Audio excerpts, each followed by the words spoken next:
What happens when a grieving widow walks into America's most exclusive shooting club and gets laughed at by a 5-time national champion? What he didn't know was that her late husband had a very special nickname in the Navy SEALs. If you've ever been underestimated because of how you look, you need to hear what happened next. This story will change how you see quiet strength forever. The crystal chandeliers of the elite Marksman Club cast pristine light over polished mahogany and gleaming brass fixtures. This wasn't just any shooting range. This was where Boston's wealthiest came to display their marksmanship alongside their designer gear. The membership fee alone could buy a luxury car, and the waiting list stretched longer than a football field. Sarah Mitchell stood at the entrance, her weathered hands gripping a simple canvas bag. At 42, she looked every bit the suburban mom in her faded jeans and plain gray sweater. Her brown hair was pulled back in a practical ponytail, and her only jewelry was a simple gold wedding band that she unconsciously twisted when nervous. Everything about her screamed ordinary in a place that celebrated the extraordinary. The receptionist, a young woman whose manicured nails probably cost more than Sarah's monthly grocery budget, barely glanced up from her computer screen. When she finally acknowledged Sarah's presence, her smile was as artificial as the flowers in the lobby vase. "Can I help you?" The tone suggested Sarah had wandered in by mistake. Sarah pulled a crumpled envelope from her purse. "I have a guest pass. My brother-in-law sent it. Said I should try to get back out there." Her voice was soft, almost apologetic, as if she was already regretting the decision to come. The receptionist examined the pass like it might be counterfeit before grudgingly processing it. "Range rules are posted on the wall. Don't touch anything." "Expensive." The dismissal was clear, but Sarah simply nodded and made her way toward the shooting bays. At Bay 12, the undisputed king of the elite Marksman Club was holding court. Marcus Wellington III had everything: the pedigree, the training, the equipment, and most importantly, the trophies to back it up. At 38, he was a 3-time Olympic medalist and the current national champion in precision shooting. His custom rifles cost more than most people's cars, and his form was textbook perfect. Marcus noticed the newcomer immediately. In a place where everyone dressed to impress, Sarah Mitchell stood out like a dandelion in a rose garden. Her simple appearance and hesitant demeanor marked her as clearly out of place among the club's elite membership. "Well, this is interesting," Marcus drawled to his training partner, loud enough for others to hear. "Looks like someone took a wrong turn on the way to the grocery store." His companions chuckled appreciatively. These were men and women accustomed to Marcus's sharp wit, though today it had an edge that made some uncomfortable. Sarah heard the EID comment but kept walking, her eyes focused on finding an available station. She settled at the far end of the basic range, away from the premium bays where the serious competitors practiced. From her canvas bag, she carefully withdrew a cloth-wrapped package. With practiced movements that spoke of ritual and respect, she unwrapped a standard Glock 19. Nothing fancy, nothing custom, just a reliable service weapon that had seen better days. Marcus's curiosity was piqued. Despite her unremarkable appearance, there was something about the way Sarah handled the weapon that caught his attention. Her grip was textbook correct, her stance balanced and confident. These weren't the movements of someone who'd learned from YouTube videos. "I'll bet you $1,000 she can't hit the target," one of Marcus's friends whispered.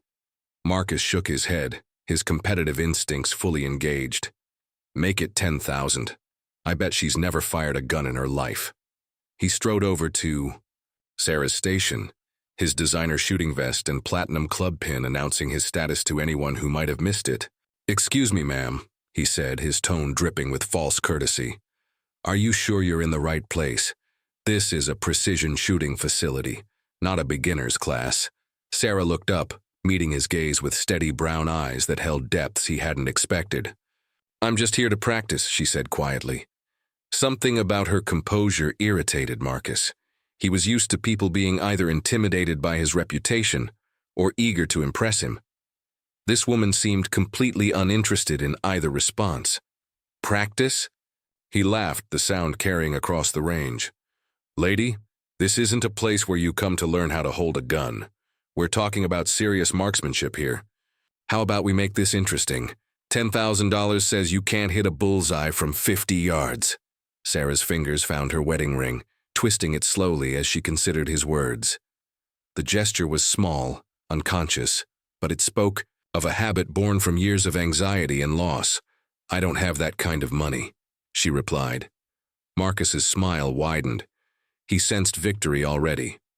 "Tell you what, if by some miracle you make the shot, I pay the 10 grand.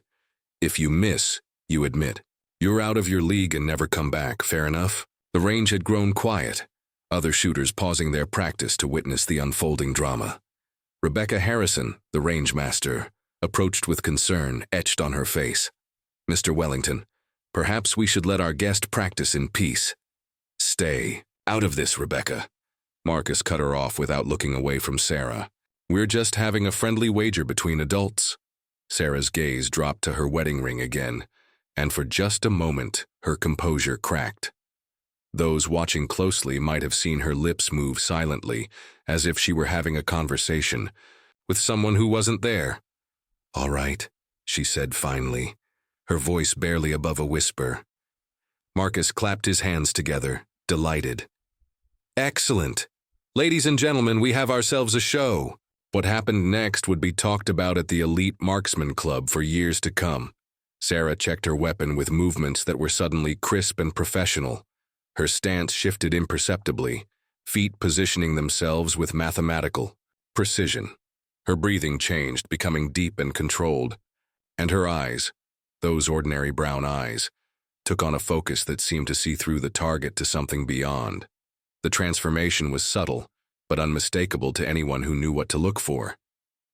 This wasn't a suburban housewife fumbling with an unfamiliar weapon.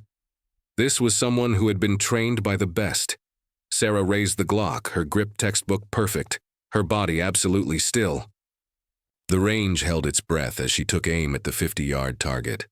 For a moment that stretched like eternity. Nothing existed except Sarah, her weapon, and the target. The shot rang out, clean and sharp in the hushed space. The echoes seemed to hang in the air as the automatic target retrieval system hummed to life, slowly drawing the paper target back toward them. Marcus maintained his confident smile, though something in Sarah's form had planted the first seed of doubt in his mind. He'd seen enough shooters to recognize competence, and what he'd just witnessed wasn't the stance of an amateur. When the target arrived, the silence was profound. Dead center of the bullseye was a perfect hole, surrounded by scoring rings that hadn't been touched. It was, quite simply, a flawless shot. The quiet stretched for several seconds as Marcus stared at the target, his brain struggling to process what he was seeing. Around them, other shooters had stopped their practice entirely, drawn by the unfolding drama. "Beginner's luck," Marcus finally declared, though his voice had lost some of its earlier confidence. "Anyone can get lucky once. Let's see if you can do it again." Sarah calmly reloaded, her movements still carrying that surprising competence that didn't match her unremarkable appearance. "What are the terms?" she asked. Marcus felt trapped by his own bravado. "Same distance, 3 shots. If you hit 3 bullseyes, I pay $25,000 to whatever charity you name. If you miss even one, you leave and never come back." "The Warrior Foundation," Sarah said without hesitation. "They help families of fallen soldiers."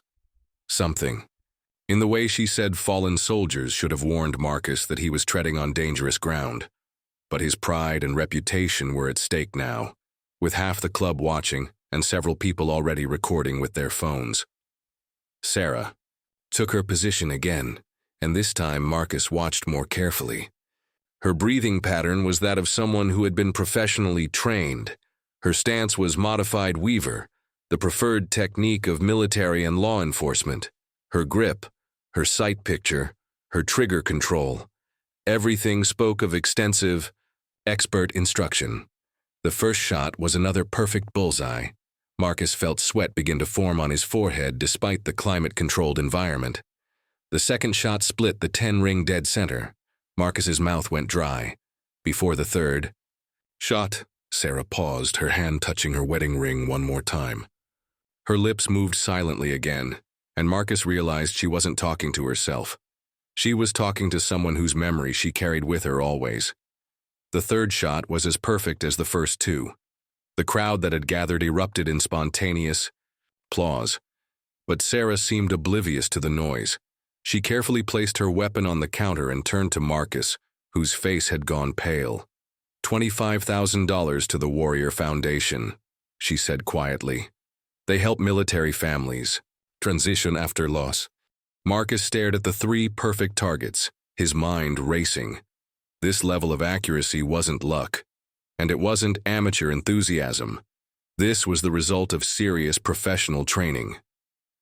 "Who are you?" he whispered. Sarah's smile was sad but genuine. "I'm exactly who I appear to be, Mr. Wellington. A widow who learned to shoot from her husband." She paused, gathering her equipment. "He was very patient with me, said I had steady hands and a good eye." Rebecca Harrison approached, her earlier concern replaced by professional admiration. "Ma'am, I've been managing this range for 15 years. That was some of the finest shooting I've ever witnessed. Your instructor must have been exceptional." Sarah's smile grew more wistful. "He was. Master Sergeant David Mitchell, United States Army Rangers. Spent 2 tours in Afghanistan as a designated marksman." She looked directly at Marcus. "He used to say that the best shooters aren't always the loudest ones." The implication hit Marcus like a physical blow. David Mitchell, he knew that name. The Ranger sniper who had held several unofficial long-distance records, whose techniques were still taught in military circles. The man who had been killed by an IED while providing overwatch for a humanitarian convoy. Marcus had just challenged the widow of one of the most respected marksmen in recent military history. "Mrs. Mitchell," he said, his voice thick with shame. I had no idea. I apologize for my behavior." Sarah nodded graciously. "You couldn't have known. David always said that assumptions are the enemy of accuracy, in shooting and in life." She finished packing her equipment, moving with the same quiet competence she'd shown throughout the encounter. As she prepared to leave, Marcus found his voice again. "The donation. I'll have it transferred to the Warrior Foundation tomorrow." "Thank you," Sarah replied. "They do important work helping families like mine rebuild after loss." She started toward the exit, then paused and turned back. "Mr. Wellington, you're obviously a skilled shooter. But skill without character is just showing off. David taught me that precision isn't about proving you're better than others. It's about being the best version of yourself." As Sarah left the elite Marksman Club, the range remained unusually quiet. Marcus stood staring at the 3 perfect targets, each one a reminder that true strength often comes in the most unassuming packages. Rebecca broke the silence. "You know, Mr. Wellington, we have a memorial wall in the lobby for military members we've lost. Master Sergeant Mitchell's photo is right there by the entrance. Has been for 3 years. Marcus closed his eyes, the full weight of his behavior settling on him. He had spent the afternoon mocking a Gold Star widow, challenging her to prove herself with skills her dead husband had lovingly taught her. The video of the encounter was already circulating online, but the narrative wasn't what Marcus had expected. Instead of celebrating his challenge, viewers were captivated by Sarah's quiet dignity, her perfect shooting, and the revelation of her husband's service. The comments were overwhelmingly supportive of the widow who had honored her husband's memory with every perfect shot. Marcus found himself at the memorial wall, looking at Master Sergeant David Mitchell's photograph. The man had kind eyes and a gentle smile, not the face of someone who would have appreciated his widow being humiliated for sport. That evening, Marcus made 2 phone calls. The first was to his accountant, arranging for the donation to be tripled, $75,000 to the Warrior Foundation in memory of Master Sergeant David Mitchell. The second call was harder. He reached out to Sarah through the club's membership office, asking if he could meet with her to apologize properly. They met at a quiet coffee shop near Sarah's modest apartment. Marcus arrived first, nervous in a way he hadn't felt since his first Olympic competition. When Sarah entered, she looked even more ordinary in civilian clothes. But Marcus now saw her differently, not as someone to dismiss, but as someone deserving of respect. "Mrs. Mitchell, I want to apologize again for my behavior yesterday. It was inexcusable." Sarah stirred her coffee thoughtfully. "Marcus, may I call you Marcus? You weren't cruel intentionally. You made assumptions based on appearances. We all do it sometimes. But I should have known better. I should have recognized." "How could you?" Sarah interrupted gently. "David always said that the best operators are the ones who blend in. He would have been proud that his training allowed me to surprise you." Marcus looked uncomfortable. "Can I ask, why did you accept my challenge? You could have just walked away." Sarah was quiet for a long moment. "I haven't touched a gun since David's funeral 3 years ago, but my brother-in-law kept pushing me to get back out there, said David would want me to keep practicing. When you challenged me, I realized I wasn't just representing myself. I was representing everyone who's ever been underestimated, because they don't look the part." She smiled softly. "Plus, David always said that bullies only understand one language. Sometimes you have to speak it fluently." Marcus laughed despite himself. "Your husband sounds like he was a wise man." "He was. He taught me that true strength doesn't need to announce itself. It just shows up when it's needed." Their conversation continued for 2 hours, with Marcus learning about David's service, his patient instruction of Sarah, and her struggle to rebuild her life after his death. By the end, he understood that yesterday's encounter had been about far more than marksmanship. It had been about dignity, respect, and honoring the memory of a fallen hero. 3 months later, the elite Marksman Club announced a new program: free shooting instruction for military families, funded by donations and taught by volunteer members. Marcus Wellington III was the first volunteer instructor, working under the program director, Sarah Mitchell. The widow who had been dismissed as out of place became one of the most respected members of the club.